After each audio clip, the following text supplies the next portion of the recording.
que Dios lo había ungido para dar buenas nuevas a los hombres. Me ha enviado a sanar a los quebrantados de corazón. Y ese término, quebrantado de corazón, me llamó mucho la atención. Lo busqué por el diccionario, el libro Nix. Y habla de la situación de las personas, ¿sabes? Ante situaciones que están pasando, que causaron una aflicción en su espíritu. Y eso es importante porque, como decía el hermano ya, durante toda la palabra, a lo largo de toda la vida, de toda la historia, nosotros vemos grandes situaciones terribles, de hecho hambrunas tremendas, terribles, y situaciones que hacían que el hombre, en ese momento que aparece Jesús físicamente, ninguna persona tenía ni seguridad social, ni tenía ningún tipo de garantía, ni tenía ningún tipo de derecho, nada. O sea, Jesús venía a ser la respuesta del hombre. Por eso Jesús dice, arrepentidos y convertidos, porque el reino de los cielos se ha acercado a nosotros. Nadie podía entender. De hecho, era tan terrible la situación que estaban unas personas que se sentían en su corazón libre, como los judíos siempre habían sido esclavos. Fueron esclavos de los egipcios, los babilonios, estuvieron, incluso en ese momento estaban subyugados por los romanos, tremendamente. Y tan era así que existía tanto odio, tanto dolor en el corazón de muchos judíos, porque inclusive se habían levantado los llamados como Mateo, estas personas que cobraban los impuestos, los publicanos. Estos hombres, la mayoría eran judíos. Pero ¿qué pasa? Ellos cobraban el impuesto a los mismos hermanos, a los mismos judíos, para llevárselo al César. Y ellos no tenían sueldo de parte de los romanos. El ingreso que ellos tenían era en lo que podían cobrar de más. O sea, ellos cargaban a su pueblo, cargaban a su gente roba y eran tremendamente odiados. Entonces, había una situación terrible. Había una bruma que la vamos a nombrar. El mensaje tiene una conexión porque vamos a hablar de eso. Inclusive vamos a hablar de cuando la viuda de Sarepta, que lo viene hablando, lo anuncia el Señor ahí en la palabra. Pero Él lo nombra, cuando usted lee Isaías 61 y lee Lucas 4:18, se da cuenta que hay algún texto que falta allí, que se omitió, que es cuando dice el año de venganza de Jehová. ¿Por qué? Porque ese día quedó omitido. Primeramente, unos dicen que está esperando la segunda venida del Señor, cuando venga el juicio, cuando se establezca juicio, pero es que básicamente la ira de Dios descendió sobre Jesús en la cruz del Calvario. O sea, por eso dice el Salmo 88, el Salmo 22, dice que todas las ondas de tu furor fueron sobre mí. ¿Por qué? Porque la ira de Dios descendió, y Cristo sirvió de propiciatorio allí en esa cruz para que descendiera la ira de Dios. Y Dios, en cuanto a la humanidad, no tiene ya ira, lo que queda es juicio. Pero en cuanto a la ira, ya no existe ira de parte de Dios, y menos en nosotros, sus hijos, porque la palabra establece, el mismo apóstol Pablo dice que nosotros no somos hijos de ira, sino hijos de bendición. Amén. Entonces, es importante que ustedes vean eso. Los judíos eran personas estrictamente apegados a la letra. Muchos se daban cuenta o se dieron cuenta que el Señor omitió esa palabra, ¿verdad? Y continúa diciendo, a pregonar libertad a los cautivos. Esto habla también de la cautividad del pecado. Dar vista a los ciegos, poner en libertad a los oprimidos, y a predicar el año agradable del Señor. Y enrollando el libro, lo dio al principal o al ministro, y se sentó para darle enseñanza. Y los ojos de todos en la sinagoga estaban fijos en él. Óigame, y comenzó a decirles, cuando le dice, hoy se ha cumplido esta palabra. ¡Wow! Mire, hermano, ustedes saben, personas tremendamente sectaristas, por decirlo de una manera, son judíos. Y lo vamos a explicar por qué. Ellos son únicamente, ellos creían que la bendición era únicamente para ellos. Ellos no pudieron entender incluso, no podían conocer la gracia, no pudieron ver a Jesús como ese autor de la palabra que a lo largo de toda la ley y los profetas se venía manifestando. Tan es así, óigame, yo quiero que usted vaya conmigo un momentico al Evangelio según Lucas, en ese mismo, en el capítulo 2. A partir del 21 dice presentación de Jesús en el templo. Pero yo quiero tomar en cuenta el versículo número 25 y dice: y he aquí que había en Jerusalén, cuando Jesús fue a presentar, dice, vamos a empezarlo desde el 21, dice, cumplió los 8 días para circuncidar al niño, le pusieron por nombre Jesús, el cual le había sido puesto por el ángel antes de que fuese concebido. Pero el versículo 25 dice, y he aquí había en Jerusalén un hombre llamado Simeón. Y este hombre, oiga la palabra, las cualidades de este hombre, justo y piadoso, esperaba que la consolación de Israel, o sea, cuando Israel fuera redimido, y el Espíritu Santo estaba sobre él. Oiga, qué tremendo. No era un sumo sacerdote, no era un levita, no era un principal, no, era un hombre de que simplemente estaba allí, pero era un hombre que justo y piadoso, y la bendición de Dios estaba sobre él. Y mira lo tremendo, y le dice, y le había sido revelado, oiga, por el Espíritu Santo, nada más y nada menos, que no vería la muerte antes que viese al ungido del Señor. Y movido por el Espíritu, óigame, un hombre justo y piadoso, movido por el Espíritu, vino al templo, y cuando los padres del niño Jesús lo trajeron al templo para hacer por él conforme al rito de la ley, él le tomó en sus brazos y le bendijo diciendo, wow, Dios mío, ahora Señor, despides a tu siervo en paz, conforme a tu palabra, porque han visto mis ojos tu salvación, la cual has preparado en presencia de todos los pueblos, luz para revelación a los gentiles y gloria para tu pueblo Israel. Mira, a este hombre no solamente se le reveló que será el Mesías, sino que se le reveló el misterio oculto por los siglos, que era que la salvación iba a llegar a los gentiles. Mire, ¿usted quiere que yo le diga una cosa? Ni a los apóstoles les fue revelado eso, sino hasta el capítulo 11 del libro de los Hechos. Porque cuando Pedro tiene la visión del lienzo, era porque Dios lo estaba preparando para ir a la casa de Cornelio, un gentil. Y cuando se presenta allí, ese judío les dice, Dios sabe cuán abominable para un judío es estar en la casa de un gentil. Pero ¿por qué se le permitió esto? Para que él viera que también la salvación era dada a los gentiles. Cuando llegan Juan y Jacobo, los otros principales de la iglesia de Jerusalén, ¿qué pasa? Pedro les cuenta lo que había pasado y ellos levantan su mano y dicen, wow, verdaderamente ahora sabemos que la salvación también era para los gentiles. Y a este hombre, del que no hay grandes propagandas, pero era justo y piadoso, y Dios nos reveló no solamente el anuncio del Mesías, sino que el misterio oculto por los siglos.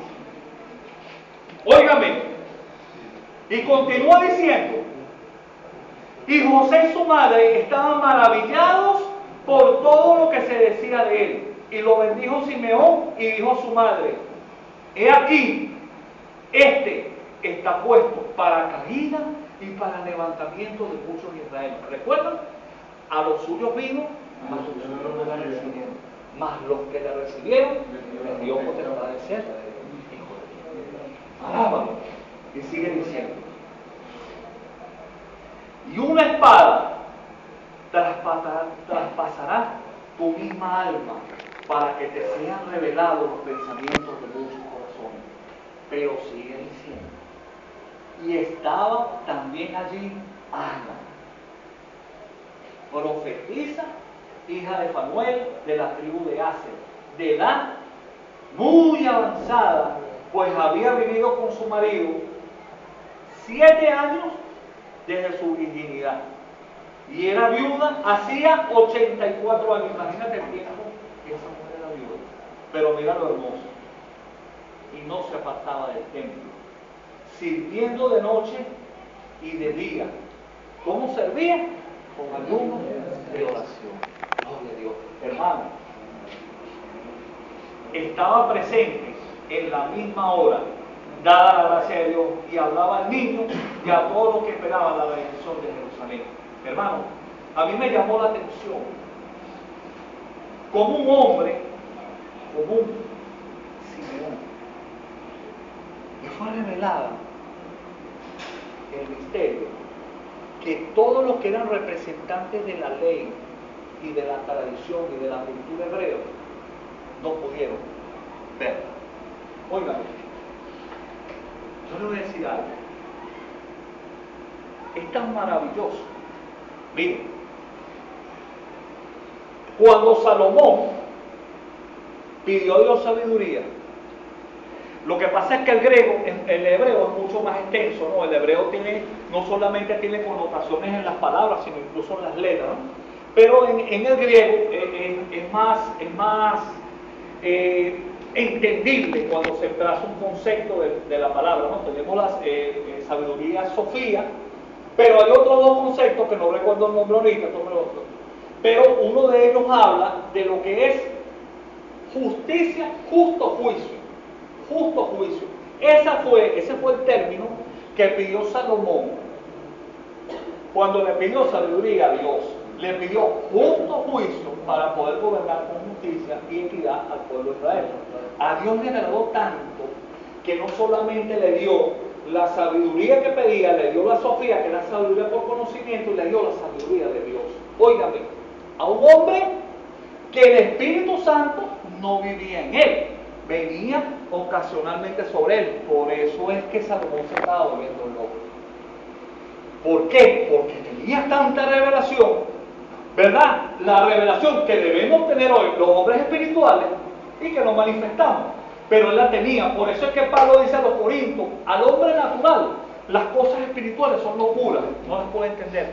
Por eso es que vemos cómo Salomón desvarió, cómo escribe Eclesiastés, pero Dios tuvo misericordia de él, porque sabía su limitación, que el Espíritu venía ocasionalmente, y le dio toda la sabiduría que Salomón pidió.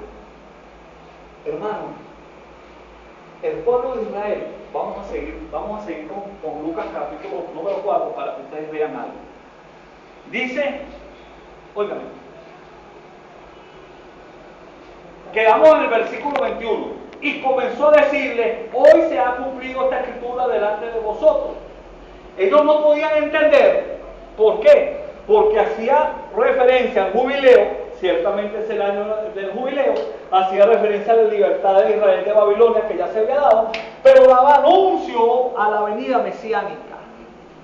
Entonces, ellos no pudieron, miren como dice el versículo siguiente, dice: y todos daban buen testimonio de él, y estaban maravillados de las palabras de gracia que salían de su boca, y decían: ¿no es este el hijo de José? Pero miren lo que les dice. Él les dijo: sin duda me diréis, refrán, médico, cúrate a ti mismo. De tantas cosas que hemos oído que se han hecho en Capernaum, haz también aquí en tu tierra.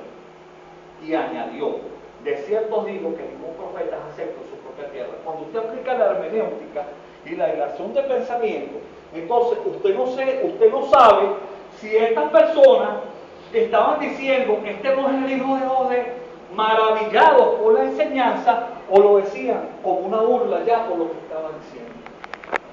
¿Me entienden? Miren lo que dice, y después les remata, miren lo que les dice: y en verdad os digo que muchas viudas había en Israel en los días de Elías, cuando el cielo fue cerrado por 3 años y 6 meses y hubo gran hambre en toda la tierra. Oigan, en ese entonces en Sarepta, recuerden que Sarepta era parte de Sidón, ¿verdad? De todo lo que es esa parte. Y ahí era la cuna donde estaba Jezabel, que fue gran enemiga de Elías. De hecho, Elías tuvo que esconderse, tuvo que meterse en una cueva, lo alimentaron cuervos, eso es un mensaje tremendo, y ahora en esa misma ciudad Dios estaba escondiendo a Elías. Pero escuchen esto, escuchen esto.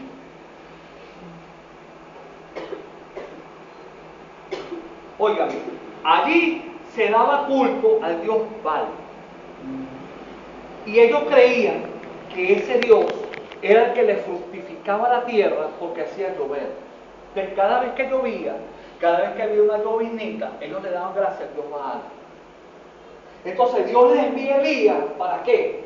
Para demostrarle que ese Dios no tenía vida, que el único Dios verdadero era el Dios de Jacob, de Abraham, de Jacob y de Isaac, el Dios verdadero, el Dios de Israel. Entonces cierra los cielos por 3 años y meses. Y mira lo que es. Yo quiero, por favor, hermano, vamos a ir un momentico a Primera de Reyes, o si quieren anótenlo. Vamos a ir a Primera de Reyes, capítulo número 17, para que ustedes vean algo. Versículo 8 dice, Elías y la viuda de Sarepta. Óigame, ¿usted sabía, hermano, que este versículo que vamos a leer hoy está siendo en este momento utilizado para sacarle el dinero al pueblo de Dios? Dice así: vino luego a él palabra de Jehová. ¿A quién? A Elías, diciendo, levántate y vete a Sarepta de Sidón y mora allí.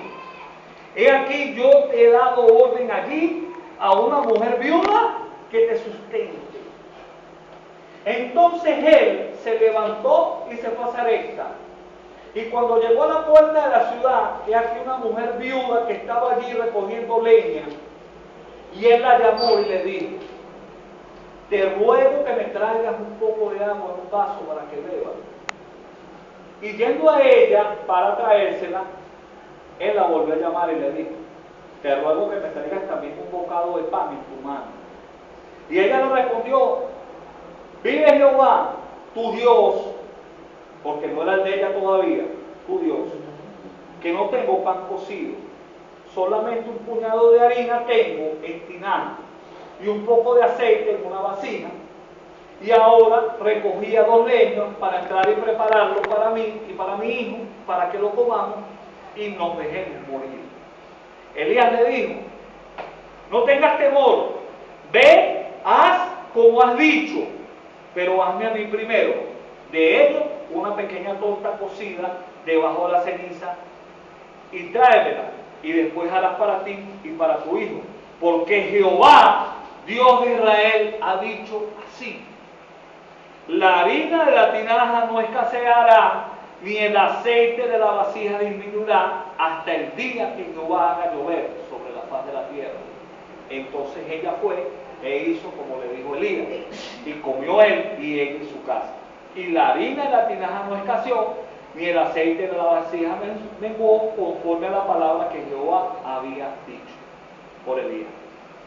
Este versículo, no sé cuántos de ustedes han escuchado a predicadores decirle a las personas que tienes que darle todo lo que tienes para que Dios te vea. Estos mensajes están hasta por internet. Y resulta que aquí, simple y llanamente, lo que Dios estaba enseñando es que las bendiciones de Dios que eran al pueblo de Israel por obediencia, pero que Dios en su corazón le había placido que también fueran a los gentiles. Y simple y llanamente, cualquier persona, cualquier mujer judía podía haber albergado a Elías en esos días, porque de hecho ellos practican la ley de la hospitalidad. Pero a Dios le plació que la bendición fuera para esta mujer. Por eso, cuando Jesús dice eso en la sinagoga, se estremecieron los cimientos de la religión, de la cultura y del nacionalismo judío. Pero después, como mi Señor es tan tremendo, en Lucas capítulo número 4, les continúa diciendo, y muchos leprosos había en Israel, ay Dios mío, en los tiempos del profeta Eliseo, pero ninguno de ellos fue limpiado, sino Naamán el sirio. Óigame, ¿usted se acuerda cuando Jesús ve a 10 leprosos y sana a los 10 y los mandó a que se presentaran para dar prueba y testimonio de eso, pero solamente se devolvió uno? Pero resulta que el que se devolvió no era judío, era samaritano. Ay, mamá, gloria a Dios, hermano, tremendo. Mira, no solamente en el antiguo pacto, sino en el nuevo pacto, el Señor fue demostrando. Ustedes se acuerdan del centurión que hablamos hace 2 semanas. El centurión no era judío, el centurión era romano, pero dice con un nivel de fe: mira, yo no necesito ni que tú vengas ni llevarte al enfermo para allá, yo lo que necesito es que tú des la palabra. Y Jesús dijo: ni siquiera en Israel, en todo Israel he hallado tanta fe. Óigame, hay una enseñanza que también habla Lucas, que nos enseña en Lucas capítulo número 10, que había un hombre que descendía de Jerusalén a Jericó, un judío, y este hombre fue asaltado por unos maleantes en el camino, y le dieron una golpiza. El hombre estaba tirado medio muerto allí. ¿Y quiénes pasaron? Pasó un sacerdote, un hombre que en teoría debería ser un representante de Dios en la tierra ante los hombres, y lo ve tirado allí. Y muy probablemente ese hombre pensó, como pensó el sacerdote Elí cuando vio orando desesperado a Ana, y dijo: no, esa mujer está borracha. A lo mejor pensaría: este hombre está tirado allá, no, borracho, ni le importó. Y después pasó un levita. Óigame, los 2 pilares de la religión hebrea, porque de hecho el sacerdote tenía que ser levita también, y no les importó un comino este hombre que estaba allí muriendo. Y luego dice que venía un samaritano. Los samaritanos y los judíos no se hablaban entre sí, como los magallaneros y los carajistas. No, mentira. Yo también, yo le hablo a ellos, yo le hablo a las magallaneras, y las amo también, yo oro por ellas. Oro por esa magallanera. No.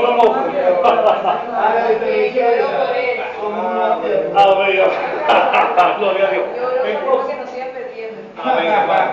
Entonces, ¿pero qué quiero decir? Culturalmente eran enemigos, y sin embargo a este hombre no le importó, y seguramente al ser judío su vestimenta es judía y se veía que era judía. Le dio la camisa de ahí del leoncito o del barco para allá, pero no le importó. Lo agarró, lo llevó, no solamente pagó por él. Eso, por eso es que cuando a Jesús se le acercaban los judíos a preguntarle, se le acercó uno: ¿qué haré para tener vida eterna? Y el Señor le dice: bueno, cumple la ley, cumple los mandamientos. ¿Por qué lo dice? Probándolo. Pero él sabía que la ley solamente no da vida eterna, porque nadie la puede cumplir. Y la ley solamente era un ayo para llevar al hombre hasta Cristo. ¿Por qué? Porque la ley solamente es condicional por obediencia, bendiciones y consecuencias por desobediencia. Entonces le dice: vende todo lo que tienes. Pero no le digo: cierra los bienes, no, véaselo a los pobres y vuelve a mí. ¿Y qué pasó? Que el hombre se compugió en espíritu porque tenía mucha riqueza. O sea, Dios conoce el corazón de todos nosotros. Ellos nada más creían que la salvación era para ellos. El misterio que de repente se le podía revelar un poquito, alguno de ellos ocultos, ellos lo relacionaban con ir a buscar las ovejas perdidas a la casa de Israel. Pero es que las ovejas perdidas a la casa de Israel, aunque no estaban formando parte en ese momento de Israel, estaban bajo pacto. No estaban hablando de él. El misterio oculto era llevarle el evangelio a los gentiles. Era llevarle las buenas nuevas de salvación a todos los que estaban fuera Por eso es que dicen que ya en el Señor no hay judío ni griego, no hay hombre ni mujer, no hay nada. ¿Por qué? Porque la pared que separaba, esa pared de separación, óigame, mira, ellos eran tan tremendos que en el templo había un escrito que decía que hasta aquí llegaban los extranjeros. O sea, no podían pasar más allá lo que podían, del lugar, solo los atrios, solo el atrio. Pero en el atrio había un lugar donde podían adentrar mucho más los judíos. O sea, ellos eran exclusivamente clasistas. Y ellos no pudieron entender eso. Por eso es que el versículo, vamos un momentico a Lucas capítulo número 4.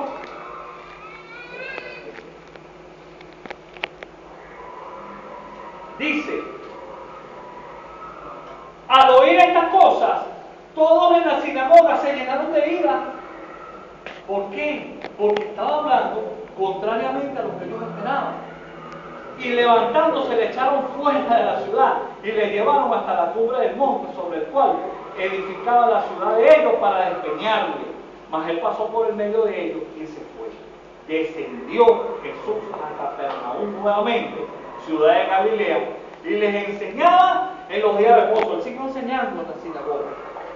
Pero, y dice, y se admiraban de su doctrina porque su palabra era con autoridad. Y miren esto, estaba en la sinagoga un hombre que tenía un espíritu de demonio inmundo, el cual exclamó a gran voz diciendo, déjalos, que tienes con nosotros Jesús Nazareno, has venido para destruirnos, yo te conozco quién eres, el santo de Dios. Mira qué tremendo, hasta los demonios sabían quién era Jesús, y muchos de los sacerdotes, los levitas y los grandes asesinos no lo sabían. Qué tremendo. Por eso, hermano, Jesús atacó tremendamente la religión de ese tiempo. ¿Por qué? Porque esa religión, prácticamente, hermano, los fariseos se habían vuelto una clase social. O sea, ellos dominaban lo político, lo religioso, lo cultural, todo, pero no tenían el conocimiento de la palabra de Dios. Por eso dice, incluso una amonestación que hace Jeremías, por eso que eran perseguidos. Todos los profetas eran perseguidos. Dice Jerusalén, Jerusalén, que matas a tus profetas y apedreas a los que te son enviados. Jeremías le dijo, como decís, sabios somos, y la verdad del Señor está con nosotros cuando lo ha vuelto mentirosa, la pluma mentirosa de los escribas. Hasta ellos torcían la palabra. Óigame, y le dice, y Jesús le reprendió diciendo, cállate y sal de él. Entonces el demonio, derribándolo en medio de ellos, salió de él y no le hizo daño alguno. Y estaban todos maravillados y hablaban unos a otros diciendo, ¿qué palabra es esta? Que con autoridad y poder manda los espíritus inmundos que salen. Y su fama se difundía por todos los lugares y los contornos. Oiga, mi hermano, nosotros estamos viviendo esa gracia. Y yo no puedo entender, en estos días lo coloqué en las redes sociales, yo no puedo entender cómo hay personas que aún se quieren atar a una ley, a cumplir una ley que, como lo dice Pablo en Corintios, que el fin de la ley es Cristo para todo aquel que cree. O sea, en Cristo está el ayo. O sea, hasta ahí llegó el ayo que mantenía a la persona tratando de que la maldad no fuera tanta, que se pusiera regular. Hermano, si la ley salvara, escúcheme, uno de los ejemplos más grandes de cumplir ley, de ser un hombre prácticamente muy culturalmente apreciado, era Nicodemo. Y Jesús le dijo, es necesario hacer de nuevo. O sea, con todo y todo, nosotros tenemos esa bendición. Nosotros estamos completos en el Señor. Y en situaciones, bien, porque el Señor nos dijo que tenemos aflicciones. Y las aflicciones son parte de ese proceso. El proceso donde la fe tiene que ser sólida, donde nada puede movernos, nada, hermano. Nosotros creemos y confiamos en un Dios que es real, que es verdadero, que sus bendiciones están allí. Como le dije la semana antepasada, La fe es la certeza de qué, de lo que espero, la convicción de lo que no veo. Quiere decir que son cosas que aún no tengo a la mano. Si yo tengo todo, si yo tengo salud, si yo tengo bonanza, si yo tengo los bolsillos llenos, si yo soy un campeón, como dicen los que predican la prosperidad ahorita, entonces a mí no me hace falta la fe. Porque la fe es para lo que espero, para lo que no tengo en el momento, pero sé que es un Dios grande y poderoso, que me sostiene, que me guarda, que me cuida. Y nosotros lo que tenemos que ser agradecidos. Óigame, yo me estoy comiendo en este momento una arepa, aunque sea con un pedazo de cebolla, gloria a Dios, Señor, porque sé que estoy pasando por un momento, pero mañana me voy a comer un pollo a la canasta con la frita, porque sé que para mí es maravilloso. Ya me decido, mi hermano, Dios lo guarde.